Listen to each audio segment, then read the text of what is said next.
చిన్నది ఊనిరేసిన కేరుకొని ఎడిచోరడు తిని కజిద్రి అన్న కొడదై కదలా కిషోరడు తిన్న మెన్నిద్రు అన్న చుంగదాడ తగడదిర మెన్ని జాన్నే ఓత్రురా చాతెరు అందిన ముందు మళ్ళా కిషర కొందది తాయోడదాం అహమార్ మిన్న రచన ముందు కిర కిషర ఎజిదిరి చూషెన్నే కొందది తాయోడదాం అడ్డాగ మీరు కజిద్రనే ధోని కంగాందిన కొందిన దేవాల దిగుసిందే kamana din makwaza mirte makai kubushinara chunga dada no fadri desa mundo dizu mushirur mui dakaro yes wakalar grese dakaro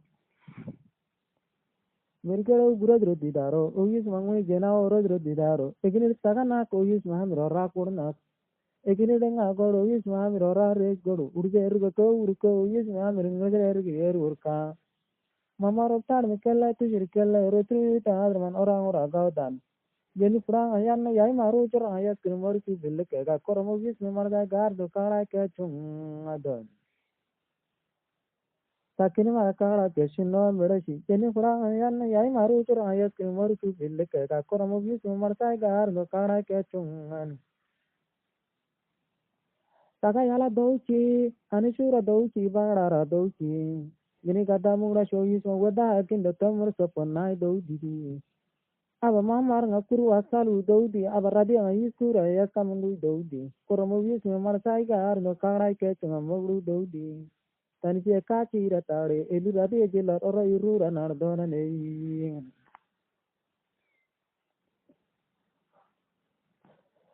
लशिरा मामल्लु कैली मिकुरु बड़ा याशिरा देरे अंग्रेज चढ़ विजर मित्र का बदल उदेरे रोई समाशु दान कई समा द्रोवर दान इगली मामार की दूल जल्लार सनाय दको इसे चक्की एल मिकल कल गंगा अदमु एल मिनाय बदु आरो जाजाउ लवाउ शिवानें बिरो अशी और त्रिवादा लबयर में फरहान दरो मगावी चंगा हदी को वाला वो अदमु इस बेर में इंगा नाय को बोंगान Jumpa Richard Gazette, Chungri, Bar, Mikhail, and Gakin, Wundena, Gina, Nella, Tron, Zakella, Edmundamandra, Nella, you. When I there is one of the fat, when Edmundova, there is in out and I fatronga. Angry shed with Payer Mitru, number each of the name Mamadu Kier, Millard Borishira. Trite Karidin Gaku Rasha, the Mamadu Kier, Mishara, the Makish Azira, Kedi Karabonga, the Mamadu Kerving, Akishu, Gangandri Tushada, Dosan. Abashedu Gamarsa Urgokia, Avaluk Matruga Urgo, which Batogacho. Abashedu Gamarsa Uriti, Ritari, Pani, Avaluk Matruga Uri, Tivadro, Lana Mundo. Abashedu Gamarsa Uritora Marabi, Avaluk Matruga Urgo, Taira Tabio. Abashedu Mabro Yaradro Jindi, Avaluk Mabro Tigara Roke, Dinga. Nuko Kanchamar Turgudini, Avaluk no Koga Yare Dini, Turgudini, Chuadi, Avaluk Mayare Dini, Gurgi. Other Farad Rodin Musha Goga, Kalai Farad Rodin Musha Goga, Yaya Farad Rodin Musha Goga, Avaluk Natrugo Farad Rodin Musha Goga, Turgo Farad Rodin Paladoro, Avaluk Yaya Farad Rodin to the Genau. Turku Korar Gano Dagre, Otri Chovgrene, Avaluk and Neller Gano Dagre Kilicho, Leskishgonur Gangan Ritujara, Dosinang.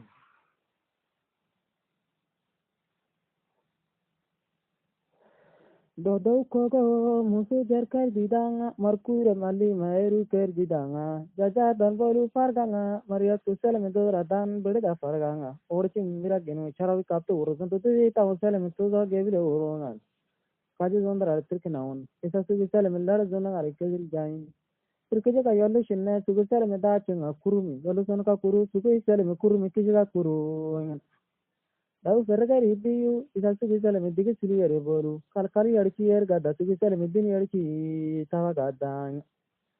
Antaguritia to Armia Eli Wamarasa Maro, Dina Direct Tizara Ride, every mamma again a diagram advocate tabde, Ganasa Dagan Tayo through, Kizagan Thousand to Dagan led through. Kilkurizan Tangam Richard Young among the Chuarachu, the Grey Mamma Chua Gadu, a Gilivo Camry Mitri Kichu Fan, yes, I legit Mikalako Tikala. Bagaimana beres mother mari kuri kene kursi dodu jang adi silang amada I kuru kega kursi kasiri mother mata dina nanu.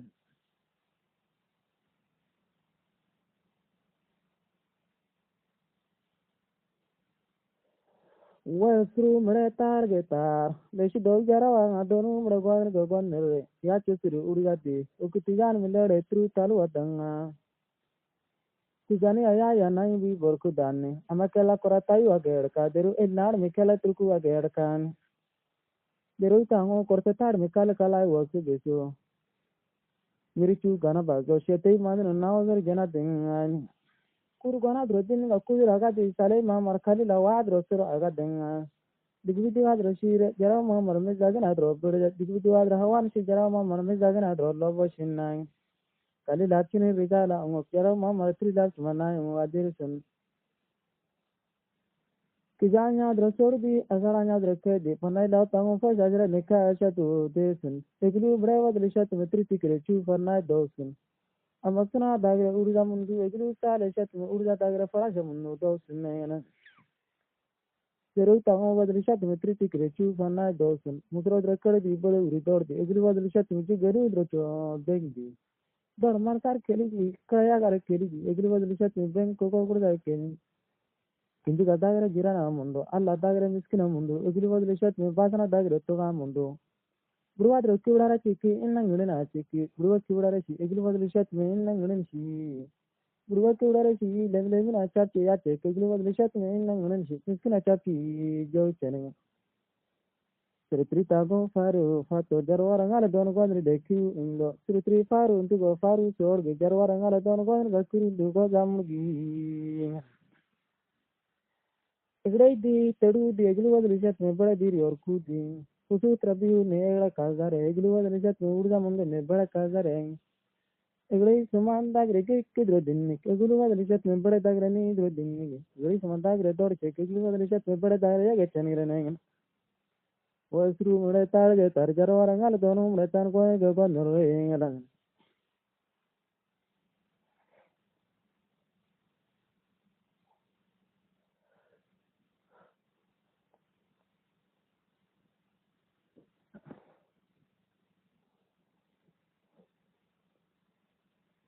Ronna gadar isra tidar saka bozne natagu der lesga iga unnar kur bozne lesga tan kinder gora negun kadar ngai juichi evela drosunu du chi dawa dronogu chi sunudu ko fari dinde sheli mangala ogu ko go dona de sunudu fari lawa tanga mole maushinne le sheli mangala ogu dona tanga ne alagina gada drosuru denga nisai mama ma ko wa drogir ki denga anjere digi fatia chunga guri ija nitri tiru abura bolu an hikma mere ji lai fat ne shinma ne ija ninai ge lai fat kali realize shinna mazani asale dru sirwar chal shin da nagir yurka zundu shi rozra shi tumi turi din aje lambara devi re shinna ngana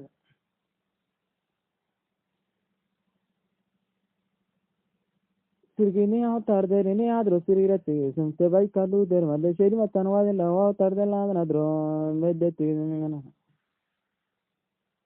Kelegi til ruang alu chubi malmai bodri gai hoju ruang asa dro atmo mar male mamiti gri ala mundo male ga gabara dor marasa mundo igni adu dro nanye dinga malba kordi ta anje koda dro hikma dinga anja la kontra la wor kabani ma markal kontra kele la ro ngana Samana ngala chani geli vedi ke biu mamari ada lazar gani chani geli negri de kunji biu adi mama misal kejira morum kadmani chobi elu pala jamundo alagin dawa da kali lawa da gulidi tangar gaji me yache sirchana da anser go kejira me buzi ya me amma ko wa da ko tru jelar te bai kalu lawa da krepor kalu jelna sirgene a tar de ne a drosri reti te bai kalu der made shedi matanwa da lawa tar de la na drobe de tirmina Malna adro sirida chiki dugulu kiza ge indiga chiki malimi sirida shiya mermu sami dugulu kiza ge greshi jagajira de kiza ge ne mermu sami sirarna nadri tin mitran jagajira de kiza ge nugran dawgi e mermu sami sirarna nadri tin elim kanar dri denga to sinengana mala kiri agutu gota mararo iju koradi tanga jagana sagutu go korea chuaro kiri churu mal ge saro hij koradi tanga jaga dadare urud gendaro nengana Amada drocho gazi chi, avaleji ganate ivatri kuvadro cho yini chi. Amada drogal go nagardan, avaleji ganate ivatri kuvadro yin go borku dani. Ashradin matadel mi asha chudinga. Ash amai da kredi, tadel mi asha Allah da kredi. Asha amai da ku marsa de tadel mi Allah da ku kindri dinga. Asha di asha dana tani shinne da utai ivatri ngande shiri mangal Allah ga dana te dane. Garakudi du lana durke ke bai kalu dere le sheli mayandi wali li sher di dawin.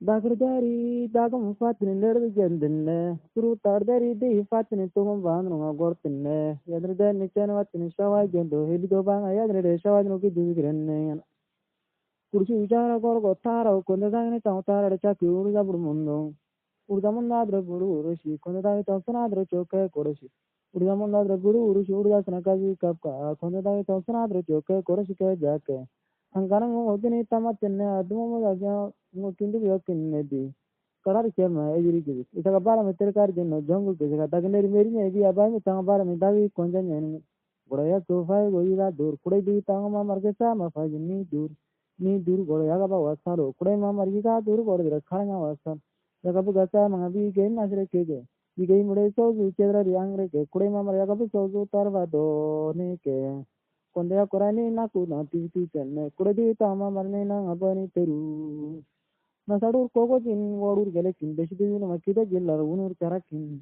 oguza jillar garga di deshi deshi na makida jillar sammati sinedi taun jikumere gele na chan ni lado washi na mauton jumbe giri na gatri giri wal ba taun na sheki itiri giri na dire giri tugumura o din na shisu gira kolka dan na shidar dro jene dan na troni adi adri wasalu sheki baba ngala buru sheran bugru mara yala ngadi gile buru kalno pura digile eli turku atir ke jarang dan kum jasuri kir mara be Oshikama Radra Denga, Kuradigra Eli Turko, and Shinarana Retezra di Turkije Eli Dagan, Kuradigra Chaki Goni, Dagan, Turkije Karasa, Guru Ayala, Chaki Kulai, Tunita Kama, Roti, Sharadas, Nabor, Dimara Bulara, and Yamara Karwa, Gona Bulara, Chiriki, Bugriala, Bulama, Akamarasa, Goshikani, and Yawaku in Nazar Lajar of Sinmizi, Tongos, Bugriwala, she, Drusra, Bugriala, Adil, Bugri Walla, she Sharaka, Drusra, Aura, she got in Bugriala, Adil, she Lalat Dagrate, Nishawai down Ruda. Dagrate, Nishawai down Ruda, Yagadom, Elidoba, Dagrate, don't change Rudan, now. Majai Badu, Severi, Trifidin, Litobang, and the Egera, Ellison, Kagan, Shirang.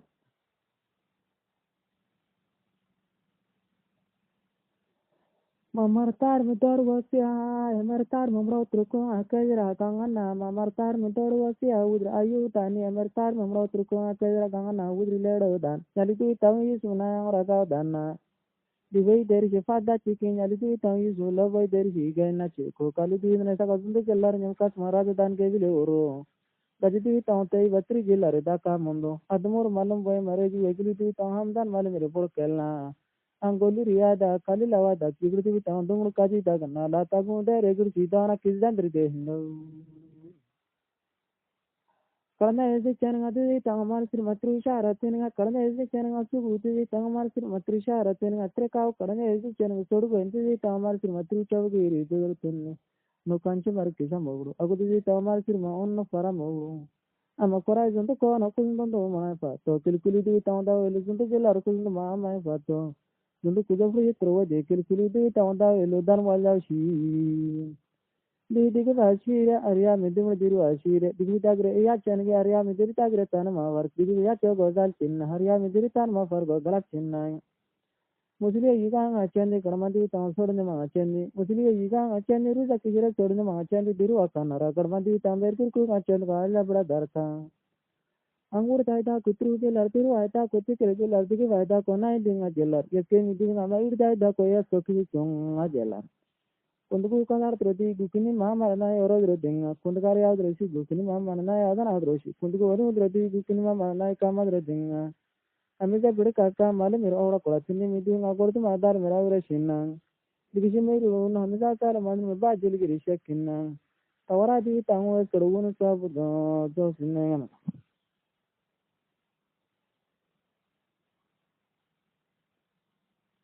Turkijo wana kaji tangan lara ikaji gono ni lawa ida turkijo no irse childi tangan lara itakono ni yacho ya turboli shinna lara irse lawa ge wachala shinna kaji as kirjis kiruna marja budi tangan sel bada dere galap shinna kaji as kirjis kiruna gata mi de marja budi sel bada dere galap shinna illi denga isai der shi marja budi tangan di wachak ki drokini dengan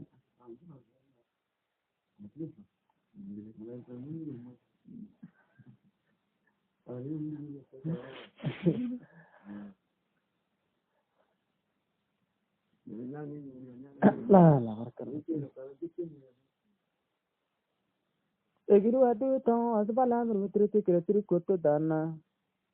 Paraja kurbi sharati sel terkang oshide. Gisna washil makata chigi recall kortriku denga. Wela nagir achu di banadi tawar mudine jilla netriku achu di. Wela nagir achu da drogana sube banadi tawar mudine jilla netriku achu da dromiki binna. Terishu kego kaja denga. Washili disi tamu geru tergo kolaka mira denga. Wanjara asurindi aga denga. Gurwa disi tamu jeni puranga ya kubudro denga. Todu trifa bosinne dordre de. Washili disi tamu trifa bosigri donaru gradi. Da jangar da suru rumur de. Gritidi bana de kolandre de dona aga shedrenga laengana. Washington National Archive going kele midi ngatishin National Archive kida tenajwa eski rida ka mundu gukuni aji daku shinere ina mundu bugru mare yala ngadigile porkano kodigile eli turku aturke jarangel dan ku gasuru chir mare de koshi jamare ragara de kodigile eli turku an shinna na rete jara dinga do gaju tai batru dere mer kar me kale kara bo dere alagin golu sale sel gurtu bo dere sinna tu guru badinga do targuri ebad miche gri gora dinga do wara tedur chipne ebad muju ba trihu chip wara tedur rikita tedur churan targuri ebad muju ba trihu chiti tedur ga lenga bugru ma marmi na gir ku drosuru dika tani daga mela wa drosuru diga emergi dmen are kale kal kalang arazal chin ina tu wa no suruana dre dona kijan re de la tamu de re don go dre de chere shokuri yanni Tugumi kaka tango ya ni ginna shi tigi ni mamu ni ginna shi tugumu jelari suru fungur de no la tango de retushin druge lardana kizandri de shirengana Turkiji kaju jundu shinna ndru mama rufar chartra jundu shinna abari asale mikejru aga kiji kuri ase medar ngatir kar dinni daudi la tango de regur sidana kizandri de no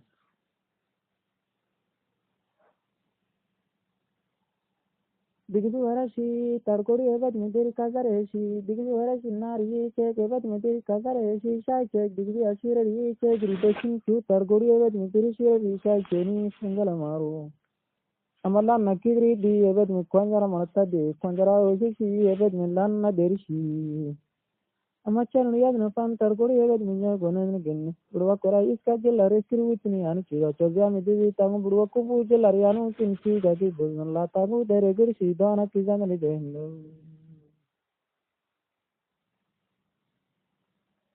Iris numangila agozo yalga dadu taung agur sika makele sangila chu sa chike urku tayo ngadana rede trede yalga dadu agur siya yala gegu dana ridana yendre nuku ati chi risruwana trido no yalga dadu agur siyon boy nesro kora dride randrigin angri tanana dagre ngala che ruchei matar selor do dagre chacho angri ngala che no kurza mundo ruchei matar sel chacho bowa mundo Angri ngala chana mure go kirke matar selta chobber imil chen gandi chen kingru amu sherwara dro tinga oja han rekala hamu sherbura dro tinga digi senne bugru shineri na shabab yade shukum fadra malum shineri kirku dro sor dinga digi sen nukunu suna dro gazi ki foki ayiz unu kichu panna digi sen da nagir troni risin ke dinen wala di ar mukura din ajel ar dirgir fungal goina digi senne Kunjuru drawajin didna hamza arsi makala drotavir kadina digvisun mersundu kunjur hamza arsi mamerang sundong rachur mella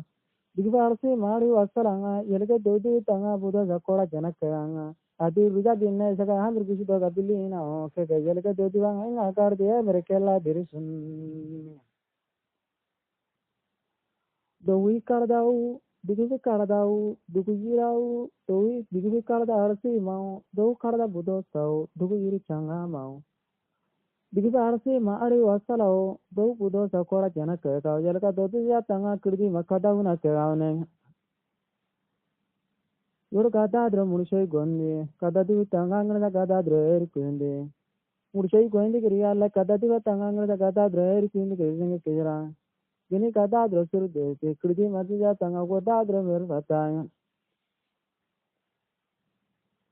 adiru jadinne yelega hamir gushi doga bilino ke yelega do diwang inga gardi ebre kella dirisun Tulisha tanga mondo do toga hagur de divisun yelega do du tanga hagur di sa tanga mon chen ba hagur de divisun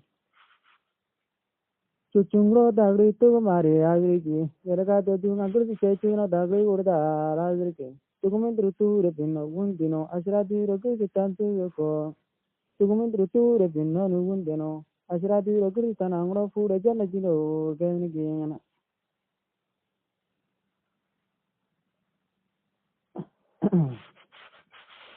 abar kadan laura betena ka churu ke changa ilia skill de kasten nala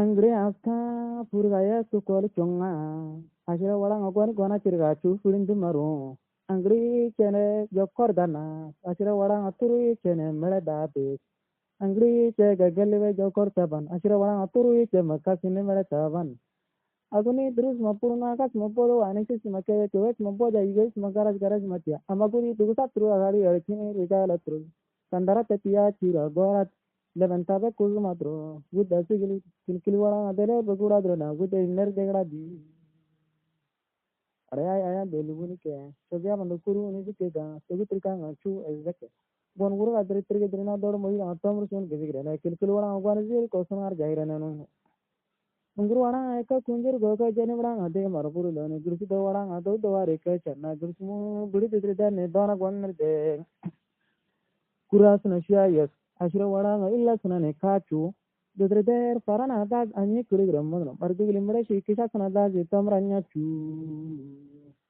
unu meka drola de ne kilkili killar yala sula drola nami adenga egisi gono de kilkili warang agwana lo ngar ur gabru warang aden maja yudi Ezi mulai dari fara shiri kuzur maro. Ashira warang atri kurus ngagara leje maro. Angri kian ngasona ngakuru. Margi uli turu kian maki jiga kuru. Angri kian ngageli besona ngakuru. Ashira warang aturu kian makoro kijiga kuru. Mundina gina humchi margi guriki hatin. Jeli dia ngaku gurisi na za dia ngaki jiga kuru. Burwa warang ayi gona kian tia cumu tina malu mako hatogu dia ngahatra. Rana mojirar gona dunni. Burwa warang agona mango zara. Pirke adri dunni.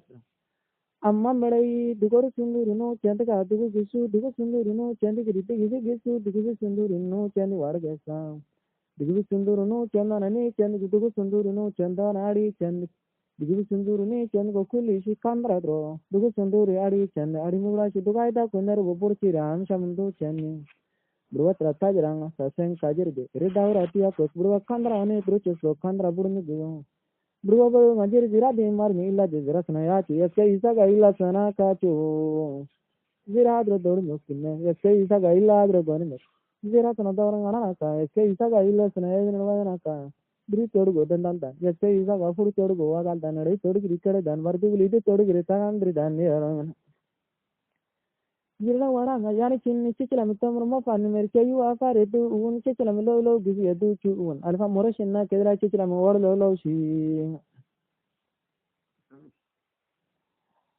Res daner ge mede potran daner gur sati az mener benga denga mini zirkor ramuna par khasala tu nagara truchi ishar peso batwar daner kara ge guru si dora de nagara gwana de anishi mutam mundu gana so guru zamundo safale balalaw shiki de anu malum shener shere di es karbi stram denga murju bigara nga suksha ratene nagara truchi ishar peso ani erchini chini chike bi kaji mel ge ishi tuwa mel katre de yas na yawa genu ra truchi ishar peso asada bisu dan tur ko tunna burwa wara nga ke dershi doror peso ke adi shukuji doku chenma uruchi tema bro ora ke deri ishar tiko woku lokaji turu lebani tabe ngajeni tau bikul ma kuru sata bi duglu kana to kana kiji adu durite dakran tar ora ati tor botang dannaro duglu kana ngagon churu bro ya kidi grar chen matriya ko aswa chudan na chen garo hora ro durite da tamu yo be go undina gena gono drupa to do ora ngatarin da no gadre kon kon ganya kon drisi ge sirden mo kon ko so wara rokin ge ne matre ka chu kule kon din kon garaji dire ne kere ko ko ne wara adi tod gotangam dana radama nagri mana trikur ga ne Burwa korai asara mura dordre ergo chiti kapka. Duglu kandra asara dordre ergo kazi kapka. Urei deri sinna jellari dordi. Duglu kandra chuma deri sinna jellari jinna de. Ala chuari kada jum wada ngada korare dodu jum. Ala gura chua shilake. Duglu kandra ngada korare inke. Digi chega na rum dan. Ashira wada nguru tok mama uru daw chen don.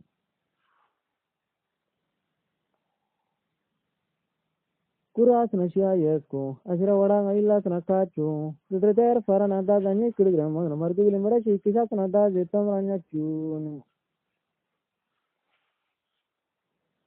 Ni radasna da chuskana mushe chokto, radasna ansha da markana titil chunga, igamu da mrade illa nika chunga, do wadanga ziara kandra tare jabala jana, duglu reke turku tidir gabe ina mari genini.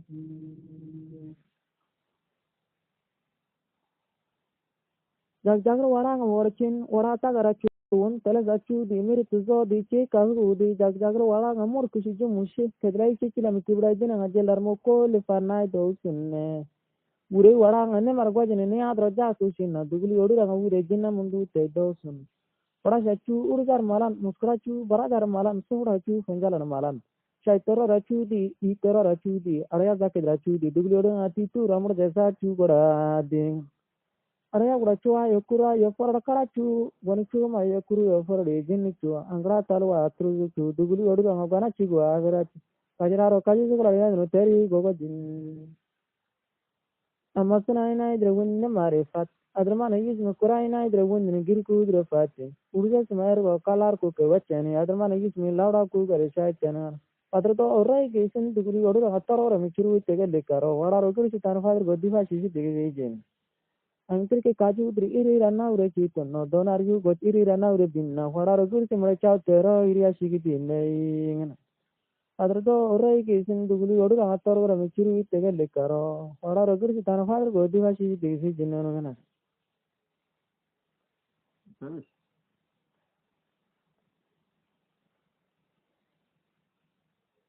badani nyanga do serati do mala manga ujani mala manga kan dri kan chenne fuk mala mabi susu sri bugunne kan dre kan chin gir ku dro kan chinne fuk mala mabi susu sri bugunna risna dro bul kan dri gir ku dro kan chin lu ga urushi fuk mala mabi susu sri sna dro bul bul urushi mushire neta ka kenjer wa ga chokinne fuk mala mabi nyum da ro ko ta gone teri karaga zor chinne kelle wena da kelle dina ngadri chino rotru mo sana idina ngal chinni chongando edi tere mora makom sa derma beraka tan ke choko ya mal ke yama da naguru na idere chenna margi sama na ikalir chenna bri dega chonga leje mer wa nanna ga wela mo saber me el ka chonga ke wa wangi le wela ngina kelle wena da kelle dina ngadri chinni rotru mo sana idina ngal chin chongando edi tere mora makom sa derma agudi mun ngam tra la mar chinga idre mama mar mi mir gerenti dana ko le banderu ta mu mer me le rafari damanu mar shumo udam aga bare chen gre ne idre mama mar me dum li le uru yar azab ya hona ye ga jum bunne de mama mar mu uru ya sona dungu jum ega azab ga da chari e goi idre mama mar mu uru ya sona ri gol uru chen trikijino kaji kundu gre yar ka de idre mama mar mu cha kimer bular yar ka de alage ma janora sumare ki dar achu chenni obi marasali mir girku ga chani damanu Kue mama marasa sana mara ya tu behera ora misigla sana illa ka reti to malama hu eli to saya skil koli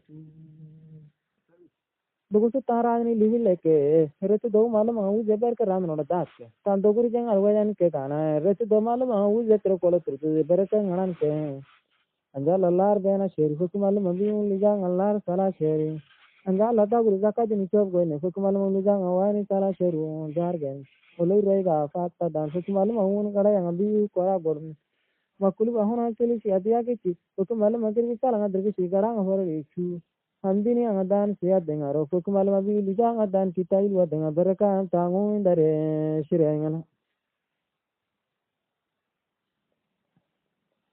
Igai gar duru din mau gersinene yar kursulu din mau Igai gar duru din matralat bo gersinene yar kursulu din matrao bo Igai gar duru din mangra gerra bonga ne gersinene yar kursulu din makka koranga Igai gar duru din mangra gerra bonga der go dagro din mun majallan ne gersinene yar kursulu din makka koranga der go dagro inta jallara Berkura sunar konjate abasal ngamala kurar yakka cheni berkura digi bara konya chen gabare dar ka basal ngamalla kura daka chen greti acho dirna hona la na che ka basal ngalla na kotra dan kursimu tan fajri che tangun keti jemun rijeni bada drodini dila tinna ke sharat ka badal kursimu tan lara trigar tin badal wal bagara ne adro kuro basal yare tai maro alaji dere majaga yiga gro jeni bada dala rani digi suma draler abasal ngake suma draler digi draler ala dane abasal ngake draler fallada digi draler biriten abasal ngake draler na tedi dawon digi draler biriten adra anglu ki di da degrene abasal ngake suma draler tedi dawon baye dinga dawchen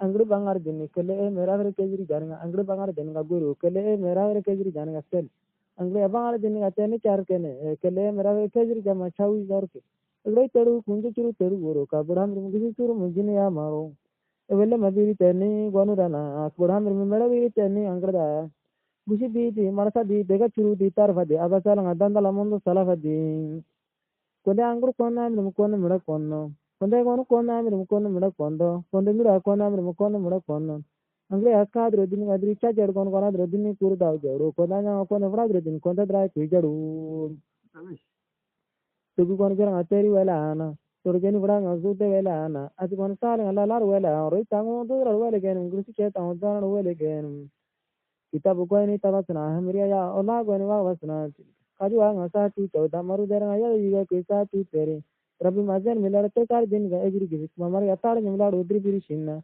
digri ke ngambi falte ke ka mamar yatar kara ke ngakela jwa ga dera magri sumu tan fadri po gor bor ge budwa korai sala drojeni dindi muri adraman ya drojeni dindi ore tru halla tadir tari farni sala ka chawur ga mana sadra ya aga de sala mamar me ambudu ur go jinna dro so aga de ka ra tar atu mana sana ya cho sala mamar me gya sei bachongan dere tangu tung la wa dro cho bor kalo wal ba tangu gori mitri ku ngachala me bana sa hoga sala ta gada dro mere chinga dogumya santro ta gada dro dor dangan korari shinni dawale ya go shinne o sala margis mesanar dili ekuzun Zatan fadri grebe zadang grebe otar tan fadri grebe ngari do kursi sur maga tan sor grebe na ngongar basar tan fadri grebe gar grebe ne do kursi sur maga tan tar grebe na dang grebe sirengana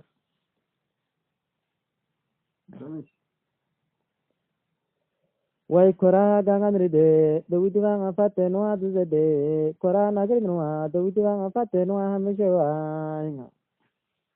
ashire koko ala jeni difare digi ngar difa hamme shere jendo ashire digi su ala jeni nudri kara avtare difare digi su difa hamme shere jendo nudri gifu tare teru tandana hamme shere kwandri deno ashe ngane intani padri grebe badana divadaro difaro zanu ngur grebe nare badana dere grine dajangar padre de fu tati su to difare pat metan sir tango jar tigu yalla barka majin bon te kedre da de akhar chen ko de dana ma putru gar di kina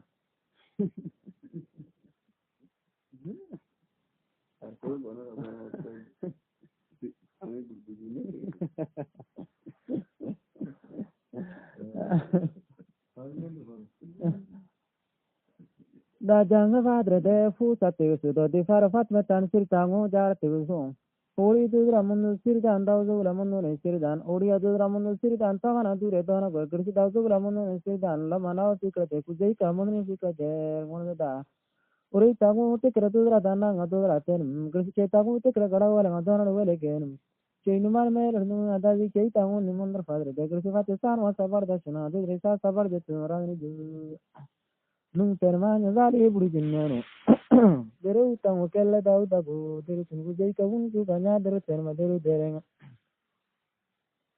sirgi kogo urdanga wadana difara fat denye kogo no mana yadan sirgi urdanga wadani majra denne difara fat menye ma yadani bogule iga damra musi tarum bor chuga tarum kir kudro roda tarum difara fat tantu stardi kardini ji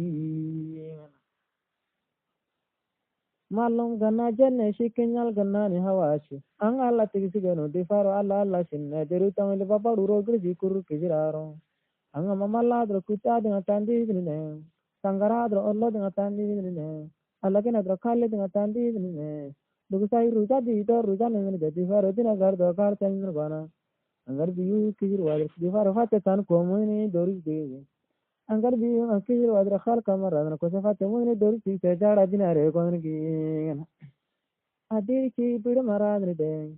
Sogur ki angal marandri de. Difarun boy mare tandana gondri de. Adi indi padre tale difarun andore konna gondarana. Waguriji diga buku shina ladnu dere. Uruga te kurulu miri manda shina dere nu dere. Kashara sanamon kar nazalle. Bula ekas matri raw nazalle. Seri radra nazalle. Jitibara fate fara nazalle. Shi fare goyangin. Kashara gudamana kar kita bisa jitra shwar churu. Difara tanda kiri hidre de ladnu dere. Antiga mele te kajira biyo gangana ladnu dere. Ang chai marmele nuki giri neri var to na dere nu dere. Mushiri nikinne ridarage. Egri minti ngatikra nyamkas mara tau di dir sunang. Wabuhuru ko ni chade chakesi. Egri minti ngatikra chesma namun fana derma. Kosa di nun sanan ko kur kitken. Asya kadro din ga eli daraga dinga mawurdo. Egri minti ngoni kona dro din kurto kana es duna mawurdo. Ungru dia ko banar chon kege. Girsi iri tanar chon kosi gondang nu kotre kare chon kege. Dogo wajan ekar chon shinne. Ang mere ni jindu var giri shigi binna diri sun. Pogdiri minti ngatu ruke raja dana desun. Juntu gaya giri shigi binna juntu mera karshi di. Ogdiri minti ngatu ruke raja dana gaya kola bodo. Durga minti ngatu dura dena dere. Wajan kana mer jinna oron nula deru dere. La tamu ya tu jandar janda la shinna dere. Kalasi tanu ata kachi tamu. Kalasi nu ata giri kiri agre kana kam kul. Kili kili minti ngui dagre tolop terga dere. Makosai tanana sanoma dagre de jalar tolop. Egli minti ngari kala istus magir ki tolop dega dere kose tanan sana ma dagre de jalar tolop der yal tane wadre ni tu ma jalar kada di to kil minti ga mer par ka to na dere ji jai ka to ma jalar ko kolor mar dos dona ne ne urei tangor mago di far fate sa ta sana ngala goen angkani dero tang ne gur si ban dere no do kergu kuru sinner di ban no bar dere to jalar dona gon gi Triora no go jin de fara fatte ngala san no go en. Triora no go mar fadri de fara ngala san no go ni ri. Che tango da kenne san na chit ne de fara fatte sa ta da kenne oro tango chiri chin. Sei mulla kor di cha shil ge za ya kirte ya chu tanara kono taire tai shil jor ko ekere ki ad awad ri ri ku ko da jodo fatte bisha bri de ka tu chillari. Ngala buri suma tanagi ko se chau ya ngal suma dobu ki. Awa dru si digi ati ki kirti fatte ku ko da ki ati ki dingala. Dugori ama tru tu ko kur cher ko cher chinga dugori ko kilikili ta ogda le gangana digi ko digi ati ta dar kura ne awa kura chinna tiri ko deri ta che smar ka ne mon pana tinne me do ko do dera ta ari rijala anya de nga tinne danyo badala be da jaun tiri ko kele atala nyumra ru shi dimandre kella kirti sare martru me lawasana rakasunna duguru ina pur munno asira barada amma mara chu jana bara gretini kala waskalunga Guru merai na pura denga. Asyara para nga ser hinna nidri kimalla denga derisan. Adya surda ade. Asyara para nga marchu mana mele dari anyar. Adya ula surda suna sisa ridora tenga. Asyara para nga mele suna mandar dra tenga. Ujega fate ko bagara. Ko basara anu ngal si inno gata. Egli lau tau triti krekar to dana de. Regli tu ujega tanu tarda la fuzainga. जैसे कोड़े देवी ताऊ उतरुता रता पा भी केबड़ी नेपाल जी जोड़ किधर पास दो करना दे इधर ताके उधर तुम ताके परमाद्र वागो तोलमुन अंतन दी जैसे कोड़े देवी ताऊ ने मरवा वो उतर अंतन दी और किधर जल्ला रे किधर मरे करे चले चले जैसे कोड़े देवी ताऊ क्यों यार मरकुड़े मरे करना खेचे वेले ताल बता कर ले शिवा ते दी जैसे कोड़े देवी ताऊ दाले ताल बताओ तार कहना अति देवी ताऊ ए नान मिन्ना ही बोलो यार नरी एद्री हजार का मेरा गुरु बात सुन Basa kora drojiri sini etania drojiri na basa pun ringin indi burwa tere brang adawi terap cuma sisi men rupi ini cara ci patu angar me haru tesi ashira par dang adawi da piharam cina rasuni tan ko har mur desin dei burwele bu jibi liter ashira par dang ngili yada puji suru terga burbi liter ngar jaga ashira par dang ngili yada puji suru ter sala baca desuni tan har mur ne madro akala percaya cina adrasa piti un bekno irujan de garasa punpo rensar cibugai ke gazap cekara ke sudiva tebru tor tai kurdi sale yang kurdi ceno fadla pul ke sudiva te ibru ngapo uri tame monri de divaro dinadro ta tame ngiri de uri tama jelar or mar fazum dugdi nga dinadro ta tame zirim masagatam uri jindo sale jana ke andru kuirate na deru jana ke atar kuirate jar dige atom drono divara me kon ezaradu और के ताजी दिन आया तो उतना वक्त में सब पौधा जाना याद orchi dazi mala dur tifara fate sau da no dro kon salawi gorna la nu dere dere kuluni dre temur gorna no matron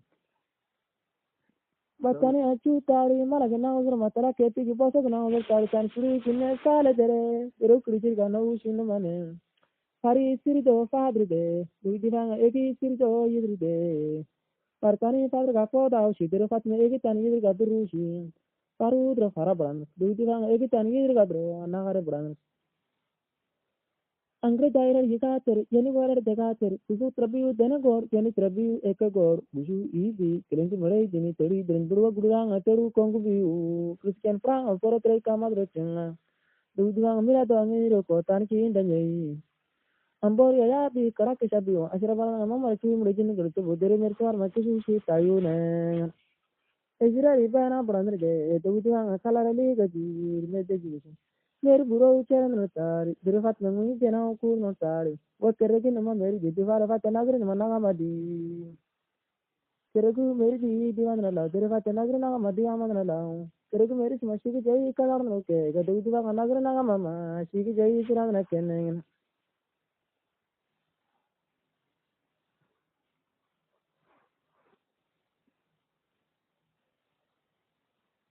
Uri azu matro ila roke oro no dak boleh ingele caga ke kar no dak divara fa tengili bujumre ke satangan ta sor de beigir si ta sor de be alla je gor jono ro gur brana kisna ma jra de remalar brana jindang chiri ko ugade si tawer ganga ne ri chiri ko sai teri shu din soro salar brana ge egi bu yo tar de egi bu yo per me dar kai ga te bu so tar de ni bu sira te gesam egi bu yo kunchur go andre de no le laga ga te bu so tanha mel de le Uruju tujuru liyenga, nema hire uru bedanga, akar berga ama goendin, ne doidwa atani drite takdar. Mereka dawar mar berantri isa tiga wara kalau korte. Bamar yarchi gachala ma istri bapli, nena rungu gaya bamar nazar ke elula ga ter ka kaji tayra yendri. Urur saga cimu yang apatro. Rai trakur buci kamu gaya apatro. Sera bicu rishuku tagu si patro, doidwa atana wandri de no alei.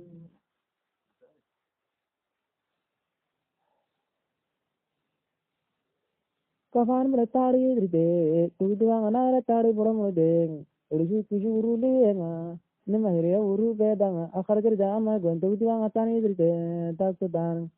Dewi ko duru adi batanga ina mundu iri ko gor divadro gura shikana nga. Ire mamar tar midar wasi anga, emertar mamra turko nga kagira gangana, agudi tanga dara ekuri turko nga orre taru amanno. Gade nar boru kele rang otu badar mera kella, tanagiri di tangri shikum yerki. Tanagiri simani jina negiriku, di tangri shikum yerki kirisana shigai lengan. Shadama ya sabaru, agudi ta shikum yeru gajanya sabarungan.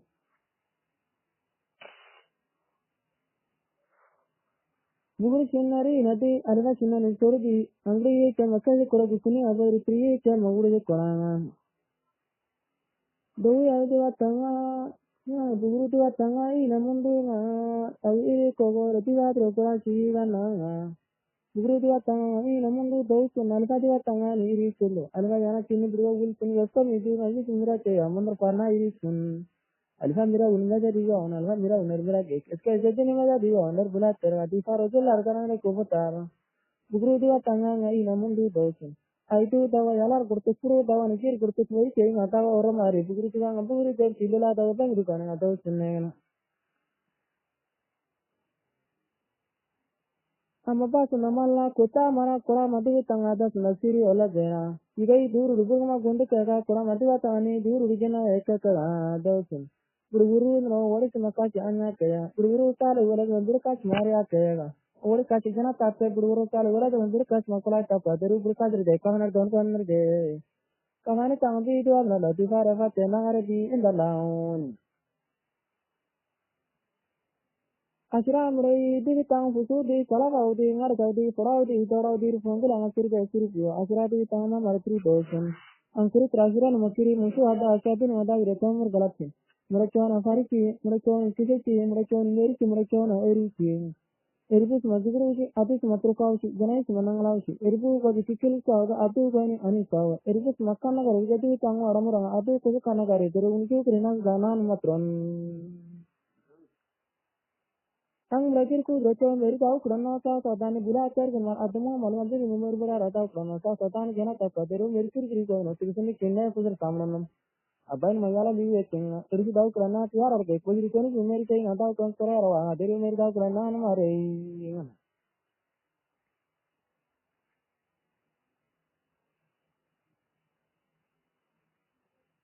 Urda Anuada, Kuchukumasi, Kurada, Kujo, Numas, and Daga Mayi Prumashi, Ye Prum and Ray, Tajo, Kumatani, Tarika Korala, the Togo Deli in the Maki, the Merta, Granan, Maki, Rossi. Rosuela, the Makaraka, and the Yugo, the Ripana, the Kudita, Martin, Sejuan, Rasto, Armiata, Elicum, Akasuro. Lawadra Kisa, the Vokori, Tangurku, the Farabi. Burana, Seni Veka, and Ari, Azaka, Mera, and Miliki, Magulus, Malmar, Mitri, Antica Bio. Kirikiri Telson, Majan Salanham, Rokoro, Aka, Rodini, Gally, without one. Sanagari Manu, China, Didi, Tonga, and another Munai, Sambal, Dere, Ego, Gormetam, Okubu, Netran. Samana Chaitan, Regula, Duitang Adana Dautan, Zira, Samana Chaitan, Romonchen, Duitang Adana Dautan, Dro, Samana Tanabiriki, and another apartment on a Puashi, Samana Biraki, Hegreta, Duitang Adana Buashi, Sharatari. Samana Biraki, Tama Gonmergi, Duitang Adana Buashi, Gonma Gamugi. Samana Tanabiraki, Shigamarungi, Duitang Adana Buashi, Shigamala Madin. Kavan Tari every day, Duitang Anara Tari along with them. Kavani County, the law, before a Tenara view in the land. Chubuku Ruku Maro, Ogadu Tango Malmar Chubuk Chubuku, Watera Maru. Taking a two drop for a dinner, Gajim with Tang or a view to a Kisa Dingan.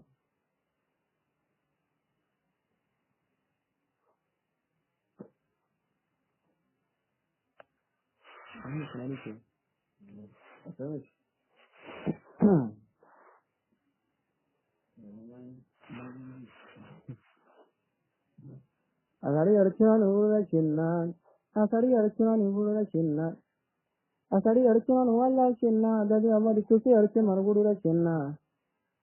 Asari Archaman is trying what to do, so Hadadi Amadikusi Archana Gay, I forget so. Igregini, Ergay, Igregini, Karnagi, Hadadi Amori, Ergini, Angregay, Adu Kinnan.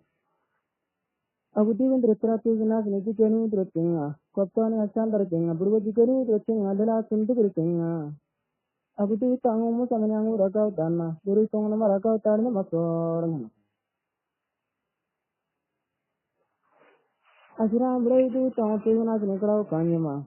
Alachani Mugu Boni or Boro, no Fisher Markeda Grand Corcosana is again. Avanar Nasha was in a Survani Kobote, no Dorothy or Spirit Nanima Combo. Of the day, Town to the Necra Kanchama. Amakura Gada and graduate Tangodor Marbura Gada, the Farokuisir, the Divanakova. Of the day, Town to the Necra Kanchama.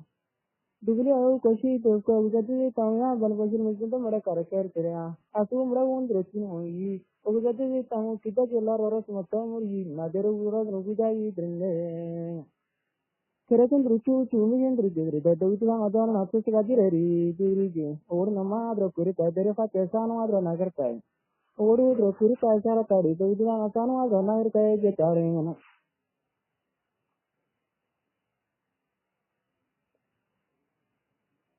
Adu Gursin was 40 Banrudo, Gursidobang and a Pate 40 Banrudo. Ore Tango Zenchi, Tango Zenchi, Ritango Zenchi, Marado Raman Tigison, Gursidobang, Pate, Tango Zen, Marwell. Kula Patagala Druke.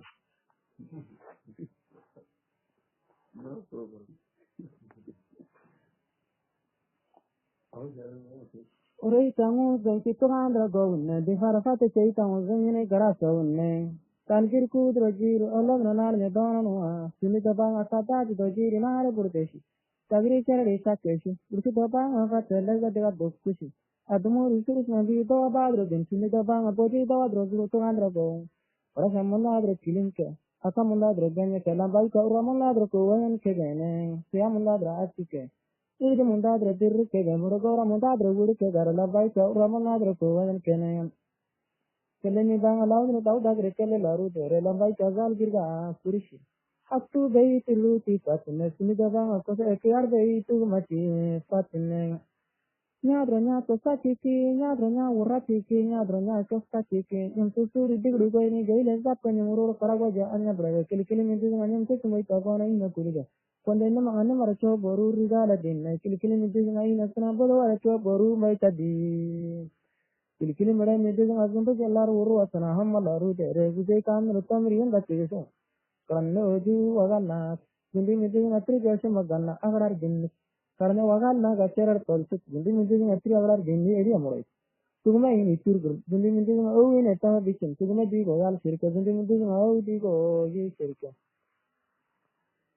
ngala morai jartan oku kursi rawi dan sagita gurusur dan anato bidana dan kudur gundi ma badan kana su turugi ngal dan gurisi do bang ala to dana bursi tan en sur ma tardo orang nugi sini ga bang sur matar cerita khanna bursi Dagna le salas maso chene, izai kata go le chis maso chene. Dagna roro nuko jake tina, suni adabu tubar madana ki siyan, dana no atu so nyata nga uzai kafat na nagar matu so dine tang tol.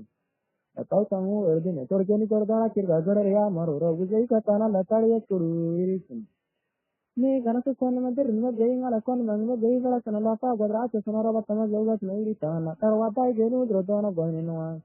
Pasapo mana cuma esa wansa sumuso gonum serga daun umang amar nimrige eka ansa sumurgi ngai drotana gwanne noa wanya anama tu kala iri ala bili yedo num jeno pasapo trokor la drotana gwanne noa siniva teher kurjo funtar pasapo kore drotana gwanne gire na gara kar siniva teher kurjo funtar ir gar par ewa deri giri ali janke deri giri tige jan ezrar giri mar jan galaber giri tige jan kajirar giri norraja allang antra tigara alla jan gonika reji grahang no kajer nunge Nesimi maru taur diri, ini maru taur diri, kaka maru ir diri, kalau metejar mar diri, mar warha bar diri, teisi chuz diri, karaya kajir jiga. Mula tiar ar jiga tei tor usu torhu nar kolmer jiga ngali ye geni dire jirga la tirisum. Ni ngurtu uru awar diri kala maru dehur diri, bagi tiar diri kala surir diri, uru erdu irda chilke erdu gei lekir, basabu drasala di jau drundu dra di tirijan mangatiga kuru drundu gudi. Edri sebi ngakuru salu amanur gwa uru edro. Dosa choko dergre ne uzai kapat nanya choko guru gre ne ngala derne masawi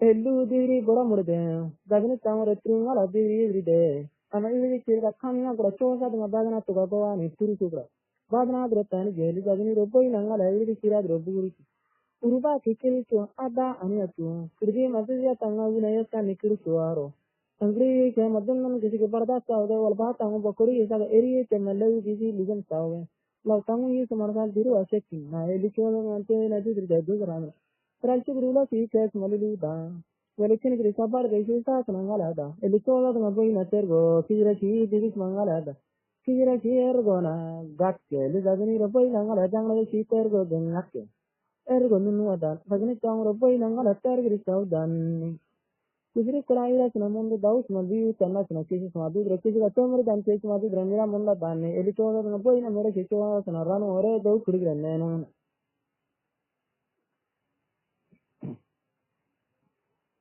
kusau ter gana to ganna magurdo chedi jeni sigiri da kenna magurdo kusau ter gare to ganna bugai ke gene jodu pat jeni kiri kiri da kenna tega bona magurdo ne ala warkana madina do tuwa kisi ka kalya ter gane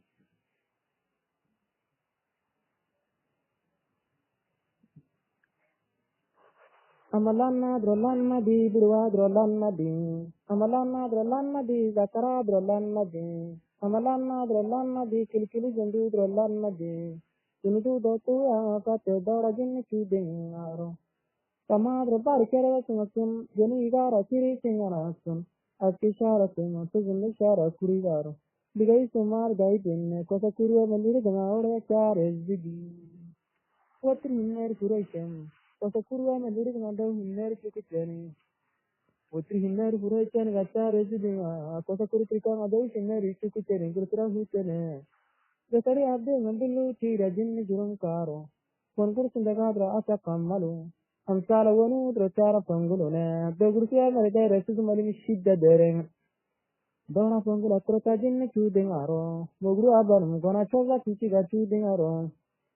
Iri melure ikuru trika ngawasal ngandri marmali midri trika ngaguru ngandri. Ugusa mode mali mishida nyamkas mayara dire dinanga. Dau kogala ke kapala motora pungul ala terta jenicu dengan alat mali dona coba cuci gacu dengan alat mari limitar bangun mel kaganga. Perutri lang ni kau nyamkas mami cai are cu pana susu pate ko basara.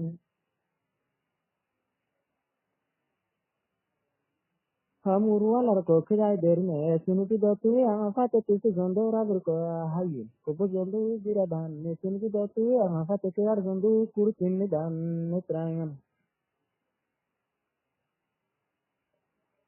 Kalanga tayu tela dira kora di haru tayu dira kera di ala jemare ni kala tasuna ina trigu atinai jadi tayu di ayu ambori magru to krike pate puru kire kisibu krai katanga na magru amsala ngachara kagararu jelvera kar kirgare num shinlei.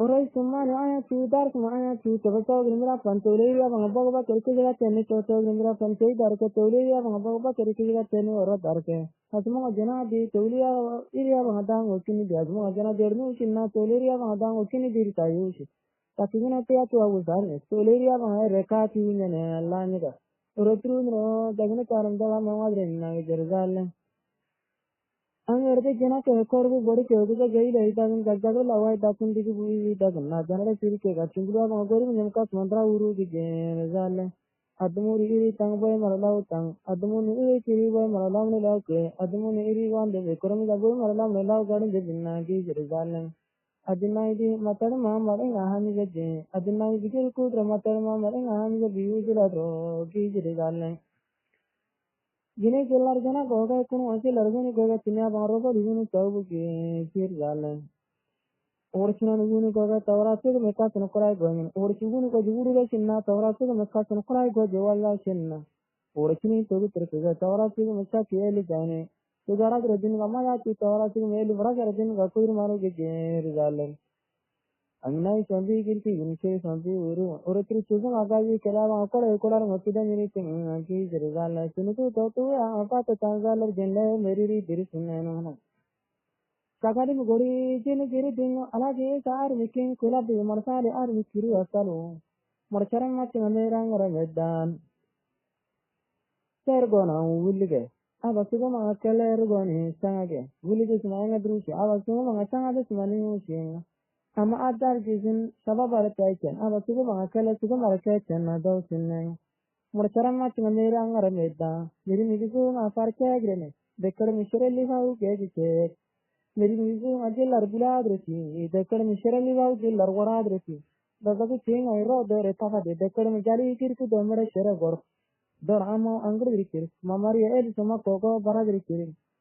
keji angru agoini moi aidaken Erisaga magwani gaila itakin no kanchen ari eri mogro mamari ay ono ka ya mogro sunutu totu ya apata to ko do budilla ganna adi risu kobo kondo budilla ngaba karam mogwani kondo kobo tagra ya baya ya soror kidrodi wajana tu ya ge soror madrodi kondo budilla ngabudilla biga ge fora yala drodi bugru dirisi amma de kondo budilla ngaba karam kondo fogrishi ko gana de Iridawrani na geni geni konde bujulang akada di dagir ki dini jama geni magra mundu konde bujulang abo kaham ni na gire uriga mundu uriga chuga nidong maru de konde bujulang asna wese ni goru biskuri di kiriga ki tolhun de konde bujulang abo karam mo kono konda dro biskuri danga sunu tu to ya apa to ko dau bujulang genna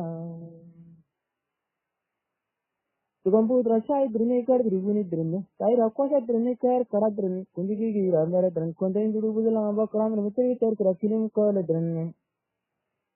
Meri archini kei tere konda budala amba karam runguni arch mai tere. Tikesen na dro chodu gada. Konda budala amba karam mehi dar adro mer gada. Sunutu tatu apa tu dau kodau budala ganna.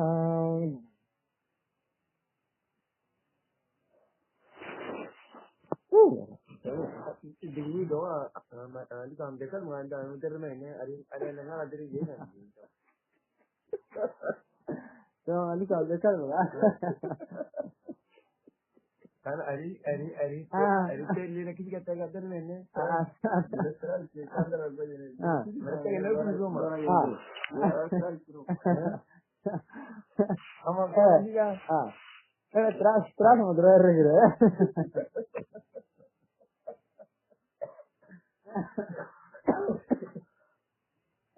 Ala bahkan macam mana? Malik am dekal na.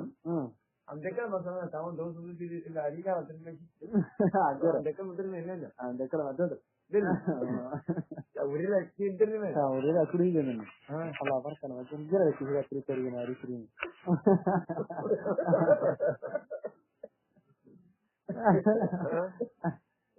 Allah barka da ko da dole mara dare ne sai ju gono so kuma da dare wasu yara da ne dona yana kafu to ne kar onu vera mun dikta ago sai da amre no diru ko aja wani ta kashe ke aga nar kan sina ko amre ran untai ko ala janna na mun ke diru na bona te kira gonda de ro don ta ga sai ke shi ga ro dan nar ko li atugandi digna mina